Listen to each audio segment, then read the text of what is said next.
Hello दोस्तों, स्वागत है आप सबका PYQ एकेडमी में।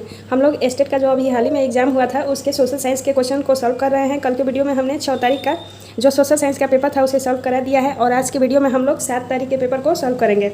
7 सितंबर को सोशल साइंस के जो क्वेश्चन हुए थे थर्ड शिफ्ट में उसी के क्वेश्चन को सॉल्व करेंगे। पूरे 100 क्वेश्चन हैं SST से, जिसमें 50 प्रश्नों को आज के फर्स्ट वीडियो में सॉल्व करेंगे, बाकी के 50 प्रश्नों को सेकंड वीडियो में हम लोग सेकंड पार्ट में सॉल्व करेंगे। तो फ्रेंड्स, यदि आप सभी को हमारा ये वीडियो यूजफुल लगे तो हमारे चैनल को लाइक शेयर एंड सब्सक्राइब कीजिए और हमें सपोर्ट कीजिए। चलिए ज़्यादा देर न करते हुए हम लोग अपने क्वेश्चन पे। क्वेश्चन है, वास्को डी गामा कहाँ का यात्री था? तो वास्को डी गामा पुर्तगाल का यात्री था और इसने सर्वप्रथम भारत की खोज की थी। वास्को डी गामा ने भारत की खोज कब की थी, ये भी एक क्वेश्चन है। तो 1498 ईस्वी में वास्को डी गामा भारत की खोज किया था। नेक्स्ट क्वेश्चन है, यूरोपवासियों ने दिशा सूचक यंत्र का ज्ञान किन से सीखा? तो यूरोपवासियों ने दिशा सूचक यंत्र का ज्ञान सीखा था अरबों से। ऑप्शन नंबर सी राइट है, अरबों से यूरोपवासियों ने दिशा सूचक यंत्र का ज्ञान सीखा था। फ्रेंड्स, ये सभी क्वेश्चन जो भी स्टेट में पूछे गए हैं ये ACERT एंड NCERT बुक्स से रिलेटेड ही क्वेश्चन पूछे गए हैं। सो BPSC के द्वितीय शिक्षक भर्ती परीक्षा के लिए भी अत्यंत महत्वपूर्ण होते हैं ये क्वेश्चन, इसलिए वीडियो को अंत तक देखें। अगला क्वेश्चन है, इंग्लैंड में स्टंप एक्ट किस वर्ष पारित हुआ था? तो इंग्लैंड में स्टंप एक्ट पारित हुआ था 1765 में। 1765 में स्टंप एक्ट इंग्लैंड में पारित हुआ था। ऑप्शन नंबर ए राइट है। अगला क्वेश्चन है, अमेरिकी स्वतंत्रता संग्राम में अंग्रेजों का सेनापति कौन था? तो अमेरिकी स्वतंत्रता संग्राम में अंग्रेजों का सेनापति कॉर्नवालिस था। लॉर्ड कॉर्नवालिस के काल में अमेरिकी स्वतंत्रता संग्राम हुआ था। अगला क्वेश्चन है, फ्रांस में स्वतंत्रता दिवस कब मनाया जाता है? तो फ्रांस में स्वतंत्रता दिवस कब मनाया जाता है?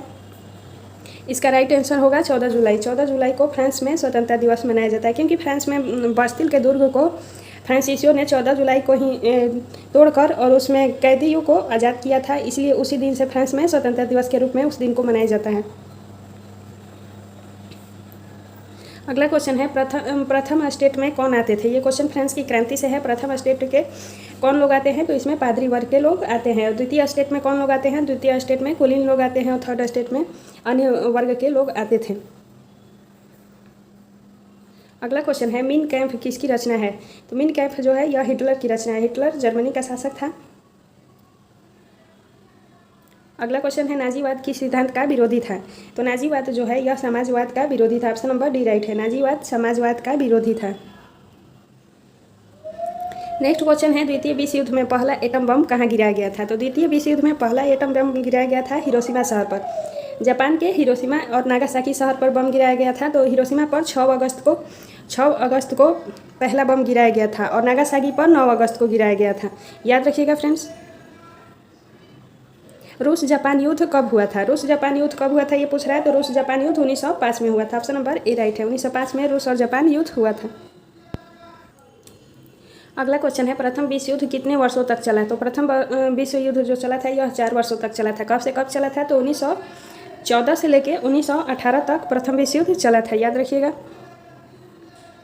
नेक्स्ट क्वेश्चन है कि बिरसा मुंडा ने ईसाई मिशनरियों पर कब हमला किया? तो बिरसा मुंडा ने 24 दिसंबर 1889 को ईसाई मिशनरियों पर हमला किया था। ऑप्शन नंबर ए राइट है। नेक्स्ट क्वेश्चन है, अंगूर की खेती को क्या कहा जाता है? तो अंगूर की खेती को किस नाम से जानते हैं? तो अंगूरात्पादन कहा जाता है। अंगूरात्पादन अंगूर की खेती को कहा जाता है।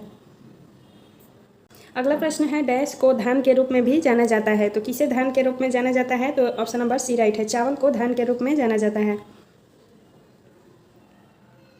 क्वेश्चन नंबर 15 है, निम्नलिखित में से कौन सा देश चावल का प्रमुख उत्पादक है?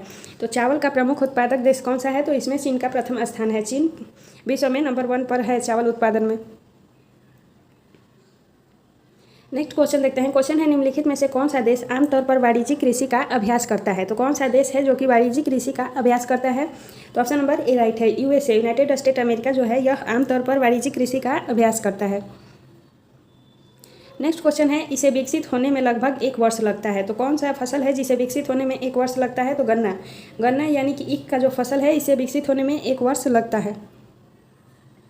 अगला प्रश्न है, रेशम के धागे का उत्पादन के लिए रेशम के कीड़े के पालन के रूप में जाना जाता है। तो रेशम के कीड़े के पालन के रूप में किस नाम से जानते हैं? तो उसे रेशम उत्पादन कहा जाता है। अगला क्वेश्चन है, निम्नलिखित में से कौन कृषि की एक प्रणाली का वर्णन करता है जहां एक बड़े क्षेत्र में एक ही फसल उगाई जाती है। तो वह कौन सा कृषि है जिसमें एक बड़े क्षेत्र में एक ही फसल उगाई जाती है? तो उसे वृक्षारोपण कृषि कहा जाता है। वृक्षारोपण कृषि में एक बड़े क्षेत्र में एक ही प्रकार की सारी फसलें उगाई जाती है।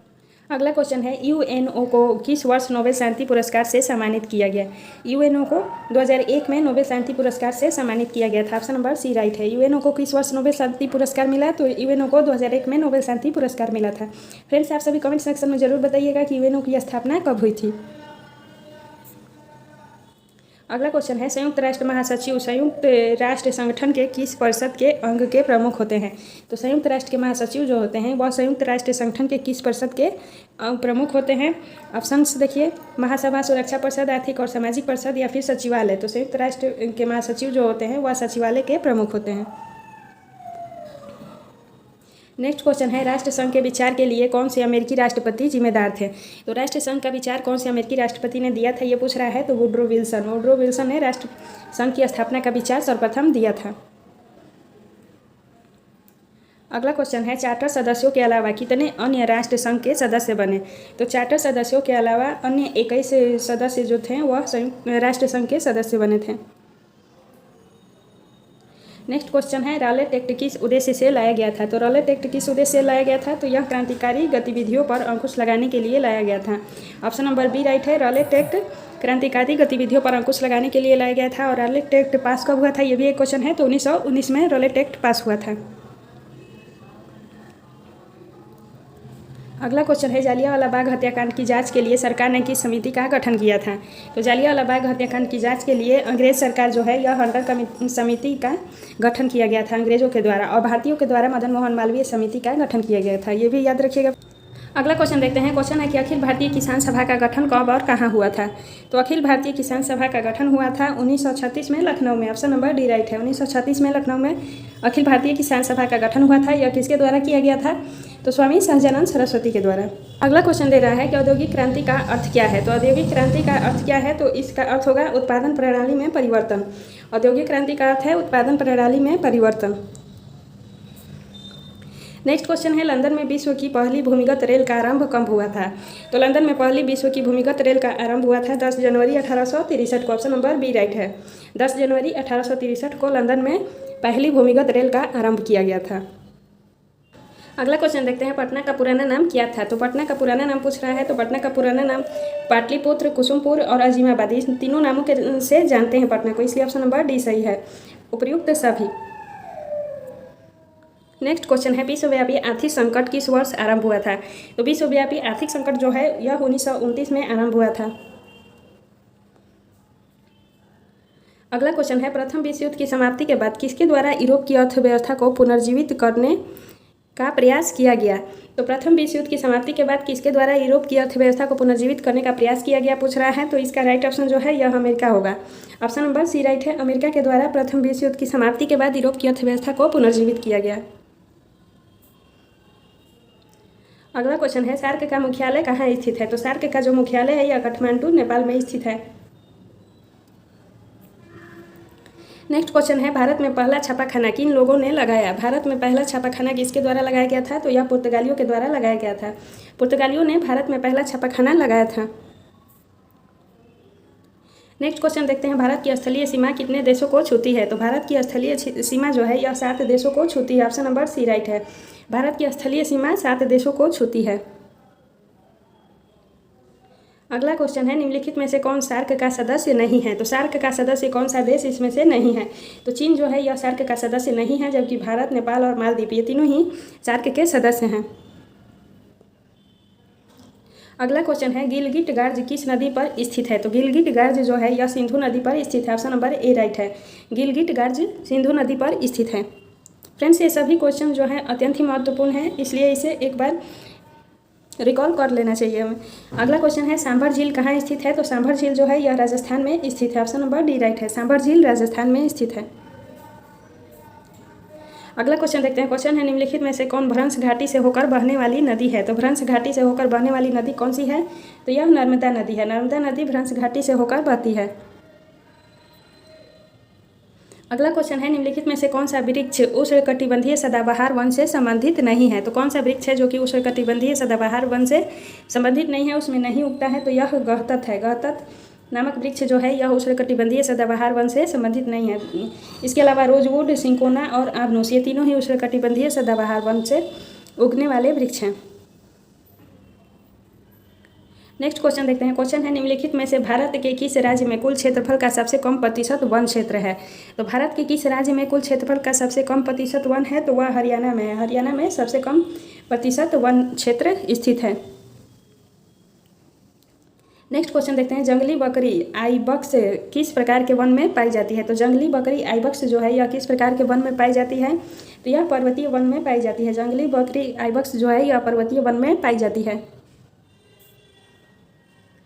अगला क्वेश्चन देखते हैं, किस देश का जनसंख्या घनत्व भारत से अधिक है? तो भारत से अधिक जनसंख्या घनत्व जो है यह बांग्लादेश का है। बांग्लादेश का जनसंख्या घनत्व भारत से अधिक है। नेक्स्ट क्वेश्चन देखते हैं। क्वेश्चन है कि दिए गए भारत के किस राज्य में न्यूनतम जनसंख्या घनत्व है? तो न्यूनतम जनसंख्या घनत्व भारत के किस राज्य में स्थित है? तो यह अरुणाचल प्रदेश में स्थित है। और सर्वाधिक जनसंख्या घनत्व किस राज्य में स्थित है? तो हमारा बिहार में। बिहार में सर्वाधिक जनसंख्या घनत्व स्थित है। अगला क्वेश्चन है, श्रीलंका की सबसे ऊंची पर्वत चोटी कौन सी है? तो श्रीलंका की सबसे ऊंची पर्वत चोटी जो है यह पिदुर ताल गाला है। पिदुर ताल गाला श्रीलंका की सबसे ऊंची पर्वत चोटी है। अगला क्वेश्चन देखते हैं। क्वेश्चन है कि निम्नलिखित में से कौन सा राज्य बांग्लादेश को नहीं छूता है? तो बांग्लादेश को कौन सा राज्य नहीं छूता है? वह मणिपुर होगा। मणिपुर बांग्लादेश को नहीं छूता है। असम, त्रिपुरा और मिजोरम, ये तीनों ही राज्य बांग्लादेश की सीमा साझा करते हैं। अगला क्वेश्चन पूछ रहा है, माउंट एवरेस्ट की ऊंचाई कितनी है? तो माउंट एवरेस्ट की ऊंचाई कितनी है? तो यह 8,848 मीटर है। ऑप्शन नंबर ए राइट है। 8,848 मीटर माउंट एवरेस्ट की ऊंचाई है। नेक्स्ट क्वेश्चन देखते हैं, मापनी में हर व्यक्त करता है। तो मापनी में हर क्या व्यक्त करता है? तो इसका राइट ऑप्शन जो होगा यह धरातल से दूरी होगा। धरातल की दूरी, मापनी में हर धरातल की दूरी को व्यक्त करता है। ऑप्शन नंबर ए राइट है। अगला क्वेश्चन देखते हैं, किस मापनी के द्वारा किलोमीटर और मील दोनों की दूरियों को दर्शाया जा सकता है? तो वह तुलनात्मक मापनी है। तुलनात्मक मापनी के द्वारा किलोमीटर और मील दोनों की दूरियों को दर्शाया जा सकता है। सेकंड लास्ट क्वेश्चन है फ्रेंड्स, एक प्रतिनिधि भिन्न से अंश हमेशा क्या होता है? तो एक प्रतिनिधि भिन्न से अंश हमेशा एक होता है। आज का लास्ट क्वेश्चन है, उत्पत्ति के आधार पर संसाधनों को डैश और डैश के रूप में वर्गीकृत किया जा सकता है। तो उत्पत्ति के आधार पर संसाधनों को किस रूप में वर्गीकृत किया जाता है? तो उसे जैविक और अजैविक के रूप में वर्गीकृत किया जाता है। उत्पत्ति के आधार पर संसाधनों को हम जैविक और अजैविक संसाधन के रूप में बांट सकते हैं, इसलिए ऑप्शन नंबर एक राइट है। तो फ्रेंड्स, यहाँ आप सभी कमेंट सेक्शन में जरूर बताइएगा कि ये सभी क्वेश्चंस कैसे थे, और यदि हमारी ये वीडियो यूजफुल लगे तो चैनल को लाइक, शेयर और सब्सक्राइब कीजिए और अपने दोस्तों में अधिक से अधिक शेयर कीजिए। मिलते हैं नेक्स्ट वीडियो में नेक्स्ट टॉपिक के साथ। तब तक के लिए धन्यवाद दोस्तों।